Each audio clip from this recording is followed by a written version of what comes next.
cineinc.com।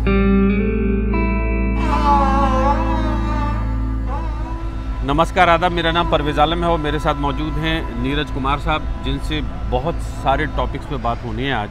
आप का जो लेटेस्ट जॉब रहा, यानी कि as police commissioner of Delhi retire होने के बाद, वो रहा BCCI, board of control for cricket in India, जिसमें आप जो एंटी करप्शन सिक्योरिटी यूनिट है उसके आप हेड रहे। कहीं करप्शन देखने को मिला आपको? बिल्कुल मिला। अच्छा खासा करप्शन देखने को मिला, इसमें कोई शक नहीं है। मतलब किस तरह का करप्शन देखने को मिला?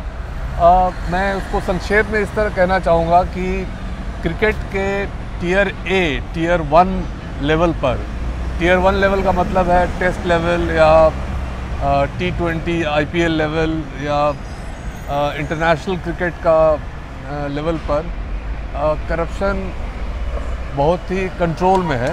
लेकिन जो टीयर 2 और टीयर 3 गेम्स हैं हिंदुस्तान में, इसका मतलब है प्राइवेट लीग्स, T20 लीग्स जो स्टेट एसोसिएशंस ऑर्गेनाइज करती हैं और अन्य प्राइवेट ऑर्गेनाइजर्स ऑर्गेनाइज करते हैं, तो उन T20 लीग्स में करप्शन बहुत ज़्यादा है। और हम लोगों ने इस पर काफ़ी काम किया और करीब 27-28 लोगों को हम लोगों ने गिरफ्तार भी करवाया पुलिस की मदद से। ये जो करप्शन है जैसे किस तरह का है, थोड़ा सा मुझे बताइए। जी, वो यूँ होता है कि 4 ऑर्गेनाइजर्स मिल गए, उनका लिंकअप किसी बुकिंग कार्टल्स के साथ है। सब लोग मिलके उन्होंने एक क्रिकेट टूर्नामेंट ऑर्गेनाइज किया, T20 क्रिकेट टूर्नामेंट, जिसको टेलीवाइज किया। उस T20 टूर्नामेंट के तमाम प्लेयर्स के साथ एक अच्छी साठगांठ हो गई पहले से ही, और जैसा जैसा उन प्लेयर्स को कहा गया वैसा वैसा उन्होंने किया, जिसकी वजह से जो बेट्स लेने वाले लोग थे उनका अच्छा खासा मुनाफा हो गया। तो ये मैचेस जो हैं, ये टूर्नामेंट्स इंडिया में जो हो रही हैं, वो मात्र बेटिंग के लिए होती है और मात्र करप्शन के लिए होती है। तो करप्शन इंडियन क्रिकेट में मैं कहूँगा बुनियादी तौर पर बहुत आ चुका है, क्योंकि एक अपकमिंग क्रिकेटर को अगर कहीं पहुंचना है तो उसको किसी न किसी को कुछ पैसे देने होंगे ताकि उसको अगले लीग में खेलने का मौका मिले।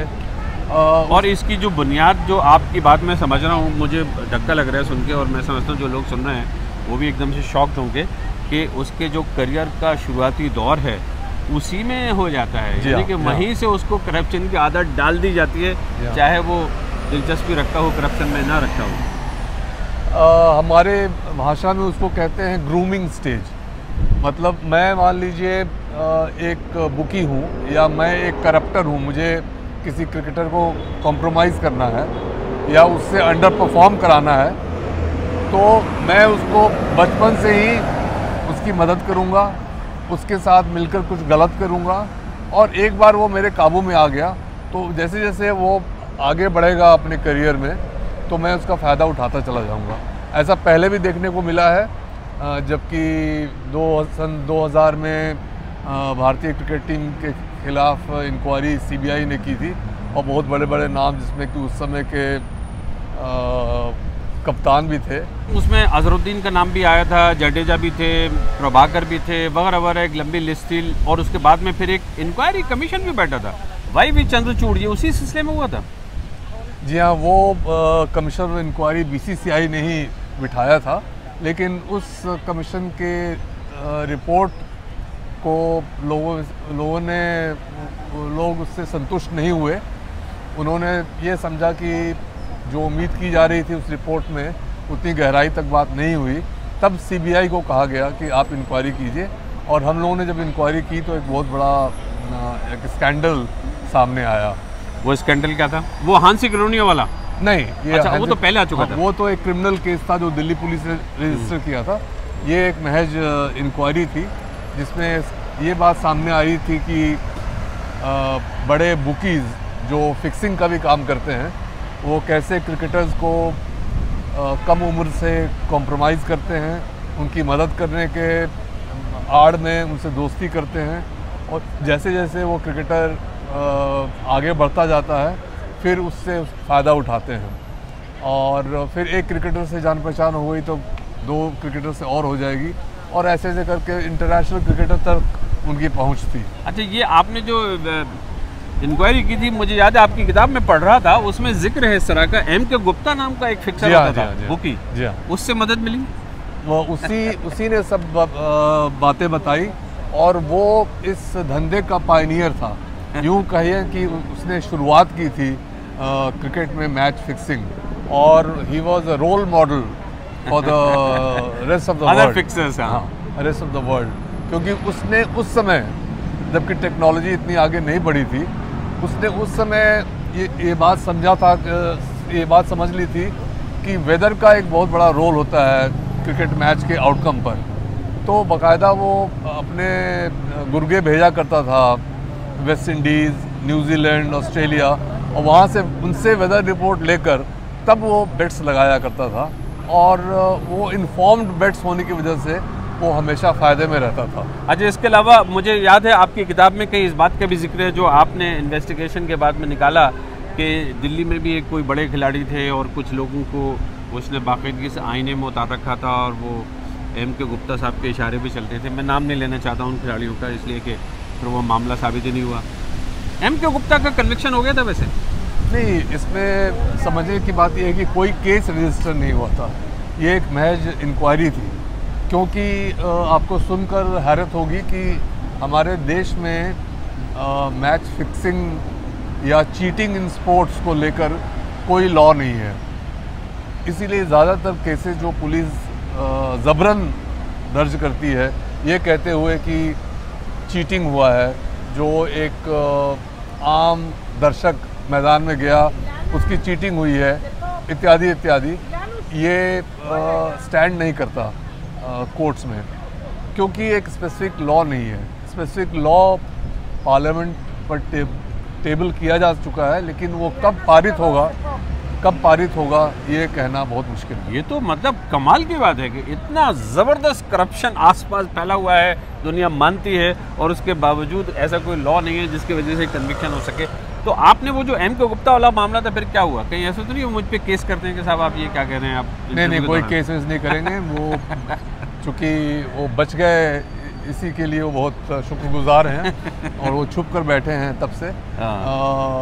लेकिन उसका फ़ायदा एक ये हुआ कि कई दिग्गज प्लेयर्स जो करप्शन से लिप्त थे, उन लोगों का क्रिकेट करियर ख़त्म हो गया, और उनके नाम आपको पता ही है। जी, बिल्कुल वो हुआ, और उसके बाद में मुझे लगता है कि शायद यही सबसे बड़ी सज़ा है कि खिलाड़ी के लिए, बाकी तो और कुछ हुआ नहीं। सबसे बड़ी सज़ा यही है, और ये पूरे विश्व में देखा गया है कि ज़्यादातर जो सबसे बड़ा पनिशमेंट एक क्रिकेटर को मिलता है, वो जेल नहीं, वो और कुछ नहीं, वो ये होता है कि वो क्रिकेट फिर उसके बाद खेल ही नहीं पाता, उसका करियर ख़त्म हो जाता है। बहुत सारे खिलाड़ियों के करियर तबाह हुए। यहाँ पे पाकिस्तान के खिलाड़ी थे आमिर, कुछ साल पहले उनका मामला आया था, जिसमें यह था कि किस तरह से स्पॉट फिक्सिंग करते हैं वो, और उसके बाद में हालांकि अब उनकी वापसी हो गई। इसी तरह से भारत में भी हुआ। खैर, अब मैं एक थोड़ी सी दुखती रख पे हाथ रखना चाहता हूँ नीरज भाई, कि इतना ज़बरदस्त करप्शन हम सब जानते हैं, पब्लिक को भी इस बात का अंदाज़ा है कि कहीं कुछ है मामला। अमेज़ॉन ने अपनी ओरिजिनल जो टीवी ड्रामा सीरीज़ है पहली, वो इसी सब्जेक्ट पे की, और इनसाइड एज, जिसका नाम है, फरहान अख्तर और रितेश सिद्धवानी ने उसको प्रोड्यूस किया। ऋचा चड्ढा हैं, विवेक ओबरॉय हैं वगैरह, अंगद बेदी हैं उस कास्ट में। मैंने वो पूरी सीरीज़ देखी, इंटरेस्टिंग है, बड़ी अच्छी, और उसमें बहुत सिस्टमेटिक तरीके से उन्होंने दिखाया कि IPL का तो मैंने नाम नहीं लूँगा, उन्होंने अपने ड्रामे में दिखाया फिक्शन कोई पावर लीग है, उसमें किस तरह से करप्शन होता है। तो हर आदमी से पूछ लीजिए भारत में या भारत से बाहर, वो ये कहते हैं कि मामला तो बहुत गड़बड़ है कहीं ना कहीं, और उसके बावजूद आप एक यूनिट के हेड भी रहे हैं, और अभी आपकी बात सुनकर मुझे लग रहा है कुछ भी नहीं हुआ। नहीं, ऐसा नहीं है, इसमें कई सारे पहलू हैं। सबसे पहली बात तो मैं ये कहना चाहूँगा कि ये कहना कि आम जनता समझती है कि IPL में या T20 लीग्स में बहुत ज़्यादा करप्शन है, ये मैं सच नहीं मानता। इसलिए कि पिछले कुछ सालों में जो क्रिकेट का अटेंडेंस इन मैचेस में जो अटेंडेंस रहा है, और इससे जो रेवेन्यू आ रहा है, वो दिन दुगना रात चौगुना बढ़ता चला जा रहा है। नहीं, मैंने सुना 2018 ने सारे रिकॉर्ड तोड़ दिए। ये सारे रिकॉर्ड तोड़ दिए। पिछले साल के से 3 गुना ज़्यादा इस साल रेवेन्यू आया है और 3 गुना ज़्यादा इस साल अटेंडेंस भी रहा है। तो मतलब आपकी बात से तो ऐसा लग रहा है जैसे पब्लिक को करप्शन बहुत अच्छा लग रहा है। नहीं, मैं ये नहीं कह रहा कि करप्शन बहुत अच्छा लग रहा है। मैं ये कहना चाहता हूँ कि पब्लिक को शक तो है कि इसमें करप्शन हो सकता है, लेकिन उनको ये विश्वास नहीं है कि ये पूरी तरह से करप्ट है। पहली बात तो ये है। दूसरी बात ये है कि जो उनका ये सोचना है वो कई हद तक सही है, क्योंकि करप्शन टॉप लेवल के में बहुत ही कम या समझ लीजिए ज़ीरो के बराबर है। ये मैं बीसीसीआई को छोड़ चुका हूँ और मुझे बीसीसीआई की तरफदारी करने की या उसकी तरफ से बोलने की कोई ज़रूरत नहीं है, लेकिन जो मैंने देखा है वो मैं आपके सामने रख रहा हूँ। तो टियर 1 गेम्स जो टॉप लेवल के गेम्स है उसमें करप्शन नहीं है, और उसका एक मेन कारण ये है कि टॉप लेवल के क्रिकेटर्स को ये बात समझ में आ गई है कि अगर उन्होंने ज़रा भी चूक की तो उनका क्रिकेटिंग करियर ख़त्म हो जाएगा। लेकिन नीचे के लेवल्स पे है। हाँ, लेकिन मैंने कहा टियर 2 टियर 3 में आपने बात की। मैं एक थोड़ा सा इंसिडेंट और हुआ था, और वो भी आप ही के कार्यकाल में हुआ था जब आप पुलिस कमिश्नर होते थे दिल्ली में। श्रीशांत नाम के पेस बॉलर और वो और साथ में 2 खिलाड़ी और वो भी ठीक ठाक थे जो आईपीएल में खेल रहे थे। उनके खिलाफ तो आपने केस बनाया, गिरफ्तार भी किया उनको। केस क्या था? केस ये था कि एक बड़े ही ऑर्गेनाइज तरीके से बेटिंग में फिक्सिंग चल रहा था पूरे हिंदुस्तान में। और 2013 में कुछ बुकीज़ ऐसे थे जिन्होंने बिचौलियों की मदद से क्रिकेटर्स तक अपनी एक्सेस बना ली थी और उनसे वही काम करवा रहे थे जो वो चाहते थे। जैसे मान लीजिए कि एक बॉलर से 14 रन फेंकवाने हैं एक ओवर में कम से कम, तो उनके साथ डील हो गया। उसको बॉलर को कह दिया गया कि तुम एक ऐसा इशारा करोगे, अपना तौलिया पीछे से निकाल के आगे लगा लोगे या बहुत देर तक अपने वार्म अप करोगे और फिर बॉलिंग करोगे, और तो हम समझ जाएंगे कि इस ओवर में तुम 14 रन देने जा रहे हो, तो हम 14 रन पर हम फिर बैट करेंगे। और बिल्कुल जो उनसे फ़ोन पर इस तरह की जो बातें हुई थी आपस में और जो ये अग्रीमेंट हुआ, उस अग्रीमेंट को टीवी स्क्रीन्स पर उजागर होते हुए हम लोगों ने देखा। अच्छा, वो देखा? हाँ, तो हमारे पास ऑडियो था, ऑडियो सबूत भी था, वीडियो सबूत भी था, बयान भी थे, इन तमाम चीज़ों। लेकिन उसके बावजूद आपका केस रिजेक्ट कर दिया कोर्ट ने। खैर, वो रिजेक्ट नहीं किया है, केरला हाई कोर्ट ने केरला हाई कोर्ट की बात अलग है, क्योंकि ट्रायल कोर्ट यहाँ दिल्ली में है और ट्रायल कोर्ट ने उसको डिस्चार्ज किया ये कहते हुए कि हमारे देश में वो कानून नहीं है जिसके तहत हम इनके खिलाफ कार्रवाई कर सकते हैं। कोर्ट ने माना है कि ये इसमें जुर्म हुआ है, लेकिन उसके खिलाफ क्या कानून है उस पर कोई क्लैरिटी नहीं है। लेकिन हम लोग उस वर्डिक्ट के खिलाफ अपील में हाई कोर्ट में गए हैं, तो अभी ये कहना कि वो बिल्कुल छूट गए हैं ठीक नहीं है। मामला जो है वो ठीक है, डिस्कशन के तहत है। ये आपका केस था उनके खिलाफ। हाँ। क्रिकेट के बारे में मैं बहुत कर सकता हूँ, बहुत सारे ऐसे लोग हैं जो बहुत ज़्यादा सुनना चाहते हैं, लेकिन क्योंकि आपके साथ में मुझे और बहुत सारे टॉपिक्स पे भी बात करनी है, और उसमें एक टॉपिक जो है वो है दाऊद इब्राहिम का मामला। और ये जो किताब है जो है डायल डी फॉर डॉन, मुझे ऐसा लग रहा है जैसे मैं कुछ आपकी पब्लिसिटी सी कर रहा हूँ। किताब बार बार दिखा रहा हूँ, जो मैं आमतौर पे नहीं दिखाता हूँ। उसे शक होता है कि मामला कहीं करप्शन का ना हुआ किसी न किसी तरह का। खैर, तो ये किताब, इसमें बड़े दिलचस्प किस्से हैं। मतलब मैंने जब इसको पढ़ना शुरू किया तो मैं एक बार में पढ़ गया उसको, रियली। उसकी वजह ये है कि शायद एक जर्नलिस्ट के हैसियत से वो सारी बातें मैं थोड़ा जानता था, मुझे लगा अच्छा इसमें क्या हुआ। खैर, 2 चीज़ें मुझे बहुत ज़्यादा स्ट्राइक की इसमें, और आपने खुद ही अभी इस इंटरव्यू के शुरू में कहा। एक तो ये कि याकूब मेमन और उसकी फैमिली को जब आप लेके आते हैं यूएई से, वो जो एपिसोड है वो बड़ा फैसिनेटिंग है, बड़ा रोमांचक है। कि किस तरह से आप न सिर्फ ये कि पाकिस्तानियों से उस खबर को छिपाते हैं, बल्कि इंडिया में जो पुलिस ऑफिशियल्स हैं और जो कस्टम ऑफिशियल्स हैं, जो इमिग्रेशन वाले हैं, उनसे भी छिपाते हैं। ये सब छिपाने का दौर क्यों था एक्चुअली?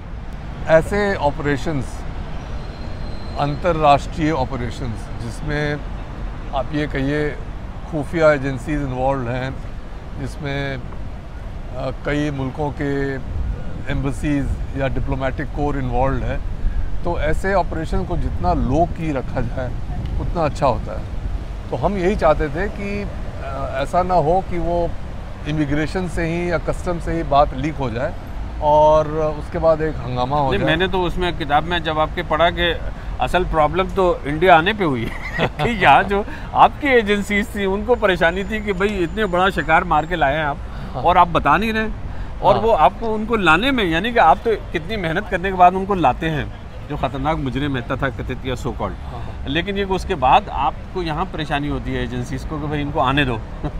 हाँ, ये उनका बस चलता तो वो डिपोर्ट कर देते। हाँ, नहीं, वो डिपोर्ट तो नहीं करते, वो ये कहते हैं कि साहब इनको हमने पकड़ा है, सीबीआई इनको पकड़ कर नहीं लाई है, इनको तो हमने इमिग्रेशन में पकड़ लिया। पर ये अक्सर होता है सब कि कोई सीबीआई ने पकड़ा, नहीं, वो पकड़ते हैं नेपाल में, फिर कहते हैं दिल्ली में पकड़ा है, या कभी दिल्ली में पकड़ते फिर कहते हैं नेपाल में पकड़ा है। नहीं, वो उतनी बड़ी समस्या नहीं है। वो समस्या ये है कि अगर आपने पकड़ा है तो, और मैं कहूँ कि नहीं जी हमने पकड़ा है, हकीकत में आपका सारा काम है, आपने सब कुछ किया, और अंत में मैं ये कहूँ कि नहीं इन्होंने नहीं पकड़ा, मैंने पकड़ा। अच्छा, उसमें नीरज कुमार जी एक गंभीर आरोप आप पे लगा उस मामले के हवाले से, वो ये था कि याकूब मेमन परिवार, उसमें ये हुआ कि परिवार जो वाइफ है उसकी वो तो छूट गई अब, है ना, और इसके अलावा परिवार के एक दो सदस्य भी छूटे, लेकिन ये कि याकूब मेमन जैसे कि दुनिया जानती है फांसी हुई, और वो फांसी भी इस तरह से हुई कि लोग सुप्रीम कोर्ट में गए, रात को सुप्रीम कोर्ट में सुनवाई हुई,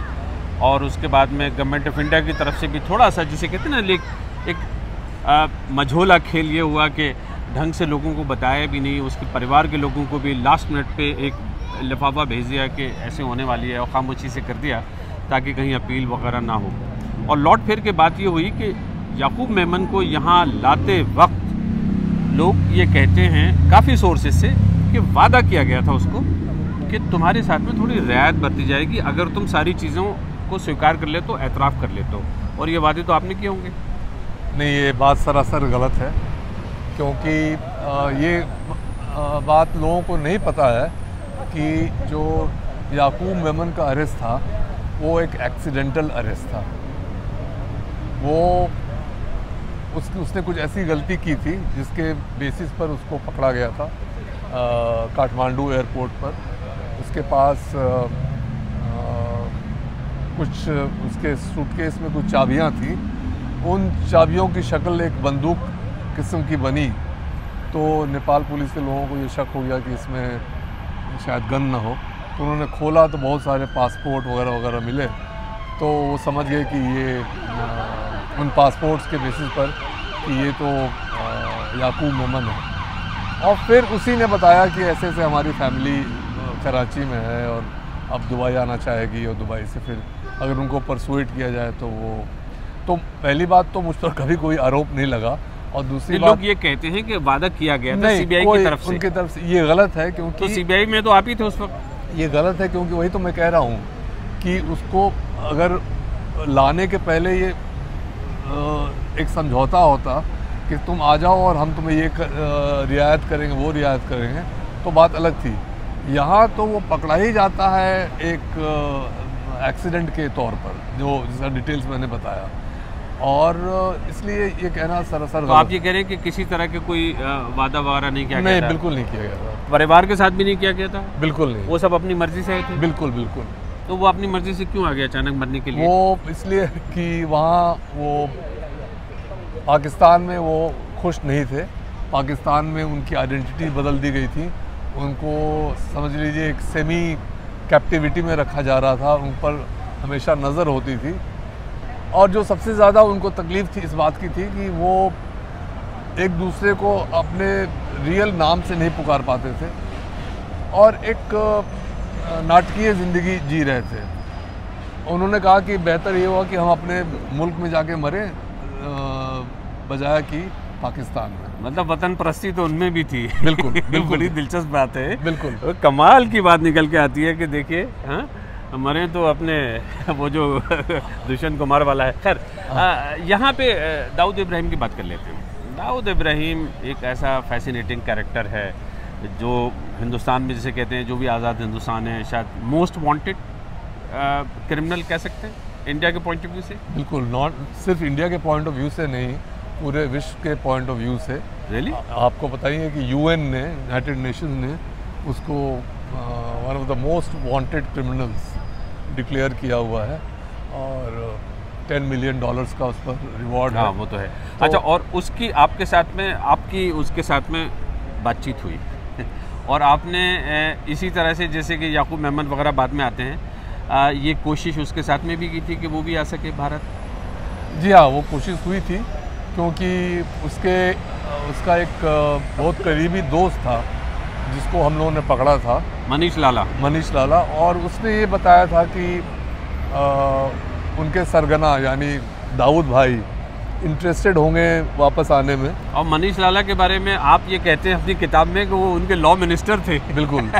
डी कंपनी के लॉ मिनिस्टर थे। तो वो कहते हैं कि उन्होंने कभी ये इच्छा जाहिर की थी कि मैं वापस हिंदुस्तान आना चाहूँगा।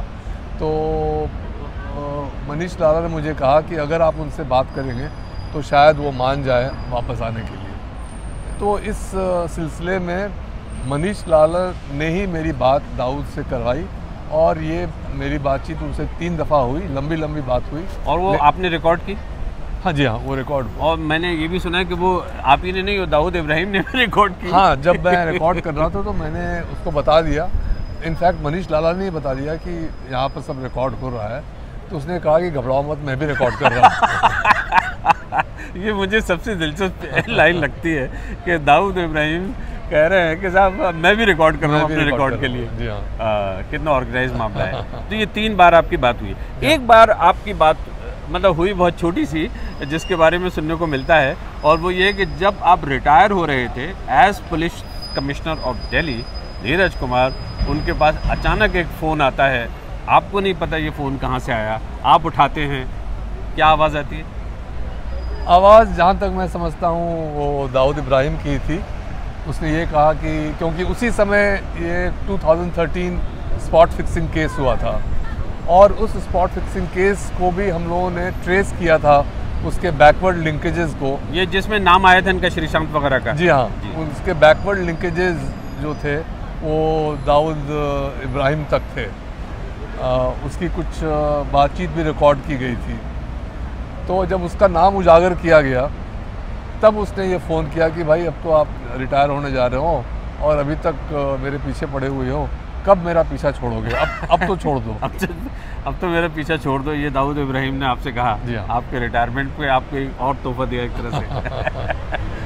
ये भी एक बात बताइए, ये कुछ ऐसी रिलेशनशिप अक्सर हमने फिल्मों में बहुत देखी है कि जिसके पीछे आप भाग रहे हैं, यानी जो चोर है, जो क्रिमिनल है, और ये जो चेस कर रहा है, जो डिटेक्टिव है, तो कोई किसी न किसी तरह का एक कैट एंड माउस टाइप का गेम, कुछ रिश्ता सा बन जाता है। ऐसा होता है? मैं समझता हूँ कि ये बात सच है। नफरत भी करते हैं और इज्जत भी करते हैं शायद। नफरत मैं नहीं समझता कि करते हैं। वो इज्जत इसलिए करते हैं कि अगर आप जो ये गेम है उसको अगर आप फेयरली खेलें और इसमें कोई किसी किस्म की धोखेबाजी या किसी और तरह की चीज़ ना करें, तो फेयरली अगर खेलेंगे तो ज़्यादातर गैंगस्टर्स वो समझते हैं कि पुलिस का अफसर है, वो अपनी ड्यूटी कर रहा है और उसकी ड्यूटी है हमें पकड़ना। तो इसमें और हमारी ड्यूटी है कि हम भागें। तो इसलिए उसको कोई उससे रंजिश नहीं होती है। रंजिश तब होती है जब कोई पुलिस ऑफिसर कुछ अनफेयरली कर दे, धोखा दे दे, कोई प्रॉमिस कर ले, उसके साथ दोस्ती करे, कहे कि तुम यहाँ आओ, हम लोग बैठ के कॉफ़ी पियेंगे, फिर वहाँ उसको पकड़वा दे, तब बात और है। लेकिन अगर आप फेयरली उसके साथ अपना काम करेंगे तो वो उसकी कभी रंजिश मेरे हिसाब से कभी होती नहीं है। अब यहाँ पे ये जो दाऊद इब्राहिम वाला मामला है इसलिए बड़ा सेंसिटिव है कि आपके किसी बड़े अधिकारी ने, ऑफिसर ने ही फिर आपको कहा सीबीआई में कि भाई अब आप ये इनके साथ में इस तरह के जो भी नेगोशिएशन है इनको लाने वाला है ये बंद करिए, क्योंकि जो दूसरी एजेंसीज़ हैं इशारा है दूसरी एजेंसीज हैं जिसमें मिसाल के तौर पे CID भी हो सकती है, जिसमें IB भी हो सकती है, जिसमें रॉ भी हो सकती है, XYZ, वो नाराज़ हो जाएंगी कि ये काम उनका है।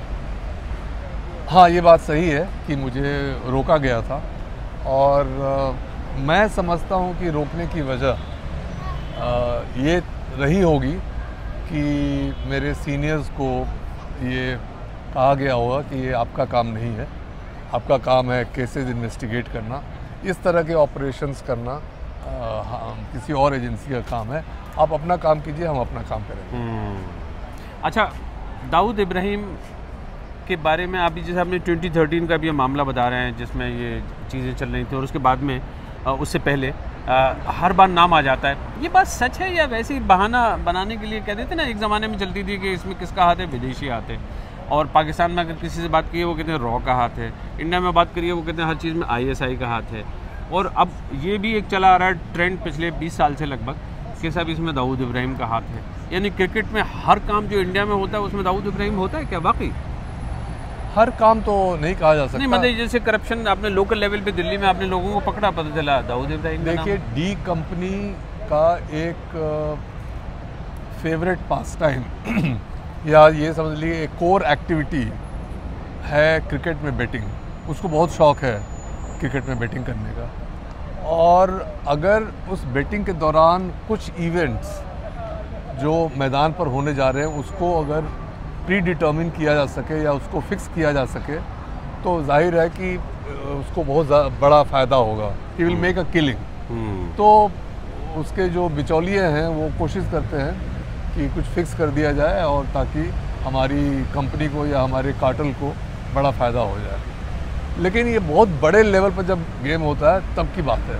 छोटे छोटे गेम्स के लिए और छोटे छोटे अमाउंट्स के लिए वो लोग ये सब नहीं करते। ओके, अच्छा, मैंने ये भी सुना है कि आप दाऊद इब्राहिम का एक ज़माने में आपको थोड़ा सा ऑब्सेशन, थोड़ा सा कह लिए, या एक आप इतने इंटेंसली ले रहे थे उन चीज़ों को कि आप लंदन में भी कहीं ये देखने आ गए थे कि कहाँ रहता था दाऊद इब्राहिम। नहीं, मुझे ये मैं नहीं कहूँगा कि ऑब्सेशन दाऊद इब्राहिम के लिए हो गया था, लेकिन ये ज़रूर है कि ज़्यादातर जब केसेस में करता हूँ तो पूरी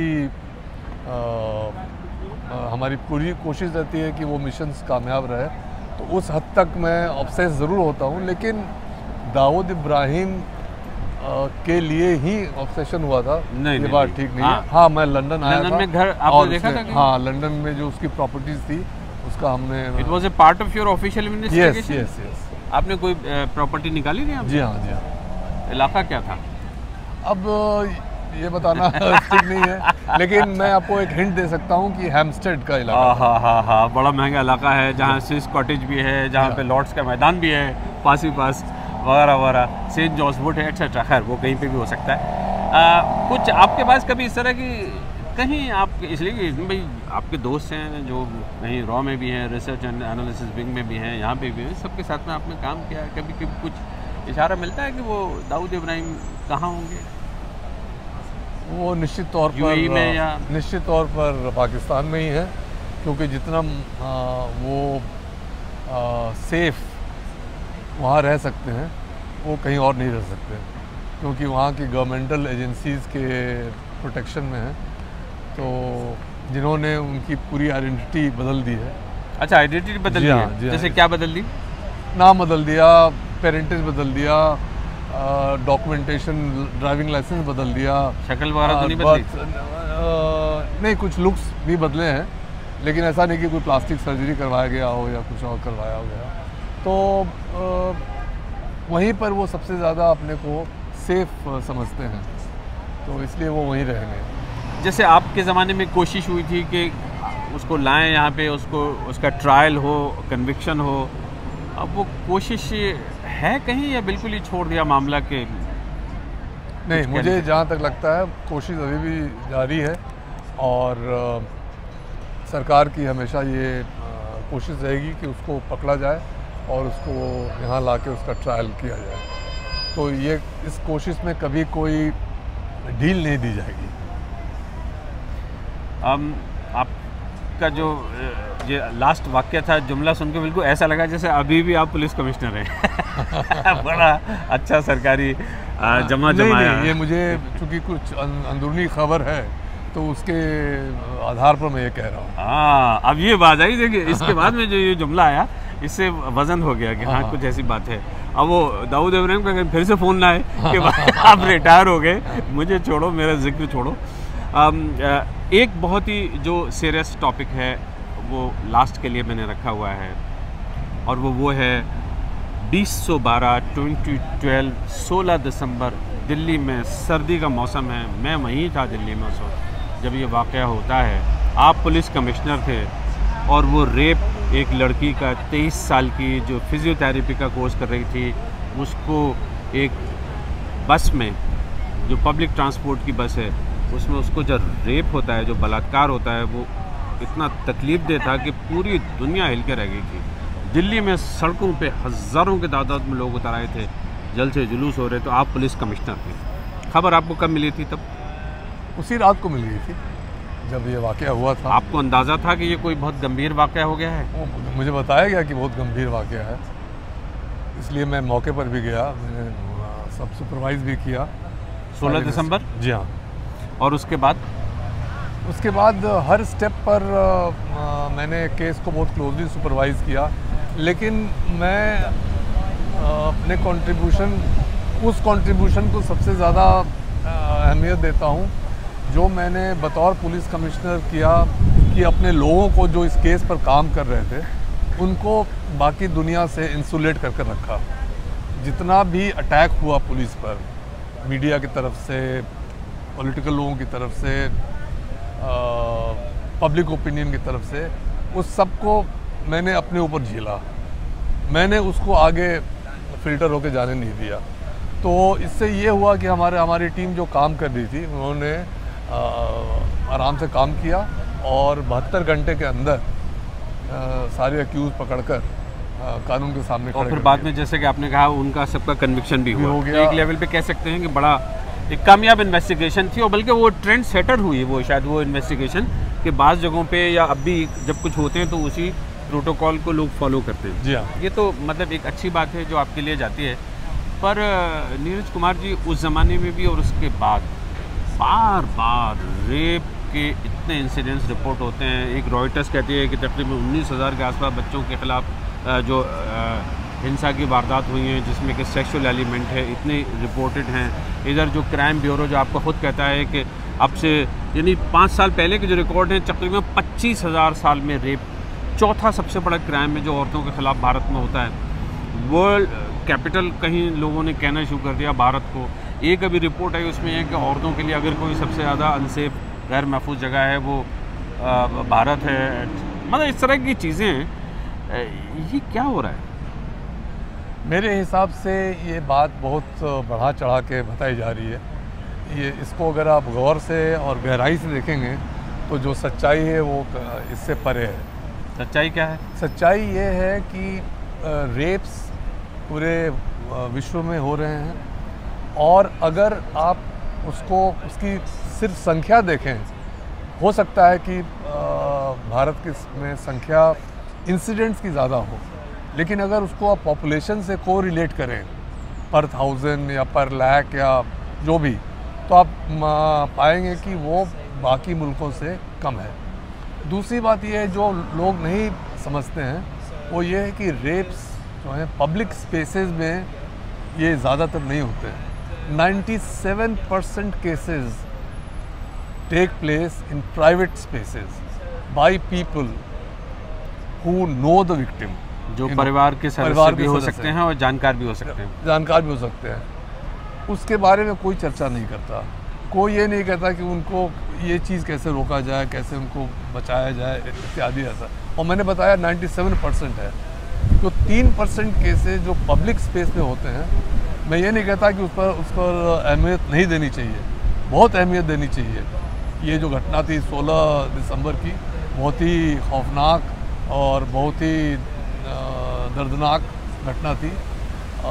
इसकी जितनी भी निंदा की जाए वो कम है, लेकिन अगर हम सिर्फ उसको इस तौर पर देखेंगे कि ये लॉ एंड ऑर्डर का विषय है केवल, तो ये भी गलत है। ये लॉ एंड ऑर्डर का, ये किस चीज़ का विषय है फिर? ये एक मानसिकता की बात है। जब भी कोई एक रेप होता है लोग कहते हैं फांसी पे लटका दो, फांसी कर दो, कानून बदल दो, ये कर दो। तो मैं यही तो जेस कह रहा हूं। वर्मा 16 दिसंबर का जो आपका रेप वाला मामला है, जिसके आपने बात बताई, जो आपके ज़माने में हुआ, उसके बाद में कानून बदल दिया गया, नहीं कानून सख्त कर दिया गया। कानून इसलिए बदला गया कि कानून में बहुत सारी कमियां थी, वो भी कमियां दूर हो गई। हाँ, वो कमियां दूर हो गई हैं और बहुत उसमें घटनाएं बढ़ी हैं चूँकि वो कमियां दूर कर दी गई।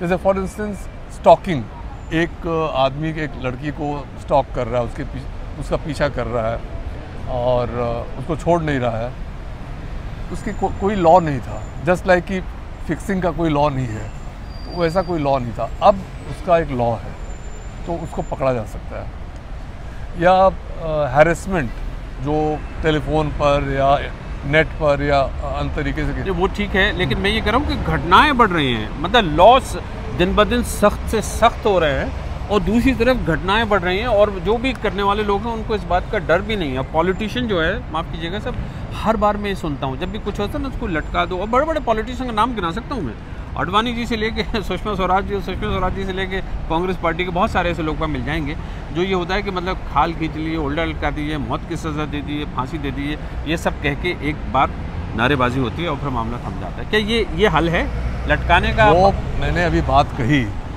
कि ये मसला मात्र लॉ एंड ऑर्डर का नहीं है, ये कहीं बड़ा मामला है और ये मानसिकता का इत्यादि है। तो उस बात की सुनिए, उस बात की आपने अभी पुष्टि की।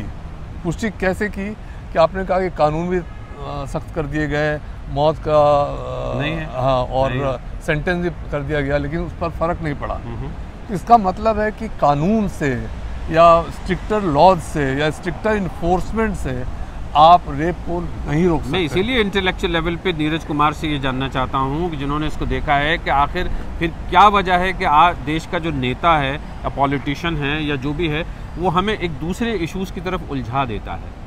वो हमसे ये नहीं कहता कि आइए बैठिए मिलके थोड़ा समाज को ज़रा सुधारें। देखिए, ये मैं इसलिए कह रहा हूँ, कठुआ का रेप का वाक़या हुआ जिसके बारे में आप जानते हैं, ठीक है। एक बच्ची थी जिसके साथ में हुआ, एक धर्म की थी, दूसरे धर्म के लोग उसमें कहीं ना कहीं शामिल थे। उसमें एक एलिमेंट ये आ गया था कि जो पॉलिटिशियंस थे उन्होंने वो इन्वेस्टिगेशन होने से रोका। अभी एक हाल में मंदसौर में वाक़या होता है, वही हिंदू मुसलमान की एक टेंशन फिर से निकल आ जाती है। तो अब पॉलिटिशियन जो है देश का, वो इसको हिंदू और मुसलमान के अनेक से देखता है, रेप को भी।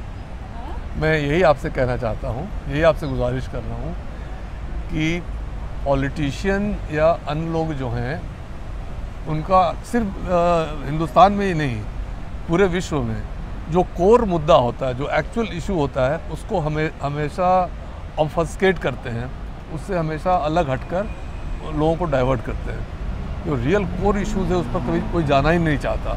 तो वो यही कहेगा कि साहब यहाँ की पुलिस बकवास है, यहाँ की लॉज कमज़ोर हैं, ये कर दो, फांसी पर चढ़ा दो, इत्यादि इत्यादि। लेकिन जैसा आपने कहा कि अगर कोई उसको धर्म से जोड़ता है या धर्म की बात करता है और पॉलिटिशियंस उसमें शामिल होते हैं, समाज की स्थिति और ख़राब होती है, तो उसके ऊपर तो कोई चर्चा होती ही नहीं है ना। तो होनी चाहिए ना? उस पर होनी चाहिए, और उस पर वो चर्चा इसलिए नहीं करता क्योंकि जो दूसरी तरह की चर्चा है, द नेगेटिव नैरेटिव, और shall we say the toxic narrative that he indulges in, that gets him votes. मैं आपसे ये जानना चाहता हूँ कि एक सीनियर पुलिस ऑफिशियल जो रह चुका है इंसान, जिसने सब चीज़ों को नज़दीक से देखा है, जब कोई भी ऐसा वाक़या होगा आगे या हुआ और किसी भी नेता ने मुंह खोला और कहा कि इनको रेपिस्ट को उल्टा लटका दीजिए, सज़ा दीजिए, फांसी दीजिए, पत्थरों से मारिए, आप क्या कहेंगे उससे? देखिए, मेरे पहली बात तो मेरे कहने या नहीं कहने से कोई फ़र्क नहीं पड़ता, लेकिन अगर शहरी की हैसियत से किसी पब्लिक फोरम पर अगर मेरी बात होगी उनसे, तो मैं यही कहूँगा कि आपके ये कहने से किसी पर कोई असर नहीं पड़ने वाला कि उल्टा लटका दो या मार दो या शेर के सामने या किसी के सामने फेंक दो। इन चीज़ों से कोई फ़ायदा नहीं होगा। ये जो मानसिकता है, हमें उस मानसिकता को से जूझना है, और ये मानसिकता इंडोर हो या आउटडोर हो, हमें उससे लड़ना है। और क्यों एक ऐसे कई माहौल ऐसे होते हैं, कई इन्वायरमेंट्स ऐसे होते हैं जहाँ पर लोग ये नहीं समझते, रेप की ज़रूरत महसूस नहीं होती किसी को, और क्यों ऐसे इन्वायरमेंट्स हैं जहाँ पर लोगों में वो वहशीपना होता है कि उनको किसी के साथ ज़बरन रेप करना पड़े। इस बात पर भी गौर करना पड़ेगा। नहीं तो गौर कौन करेगा? पूरे समाज को करना पड़ेगा, आपको करना पड़ेगा। आप एक बतौर मीडिया पर्सनालिटी आज ये क्वेश्चन रेज कर रहे हैं, मैं एक बतौर रिटायर्ड पुलिस ऑफिसर ये बातें कह रहा हूँ, तो जो भी समाज के वो सेक्शंस हैं जो चाहते हैं कि समाज में सुधार हो, उन सबको पहली बात है उसको गहराई से समझना है और उस पर जो सही डिस्कशन है उस पर वो सही डिस्कशन करके उसका सलूशन ढूंढना है। नीरज कुमार जी, आपकी इस किताब का जिक्र तो हो गया जो मेरे पास में हो, जिसको मैंने बार बार दिखाया भी है। इसके बाद मामला ख़त्म, वन ऑफ? नहीं, ऐसा नहीं है। दूसरी किताब मैं अब लिख रहा हूँ। अच्छा। जब से मुझे BCCI से छुटकारा मिला है या आराम मिला है, तो मैंने शुरू कर दिया है किताब लिखना, और उसके 3 अध्याय में लिख भी चुका हूँ। 3 चैप्टर्स आपकी किताब के हो गए हैं। पेंगुइन छापेगा? कौन छापेगा? जी हाँ, पेंगुइन के साथ ही हमारा कॉन्ट्रैक्ट। अरे वाह! और ये सब टॉपिक क्या है?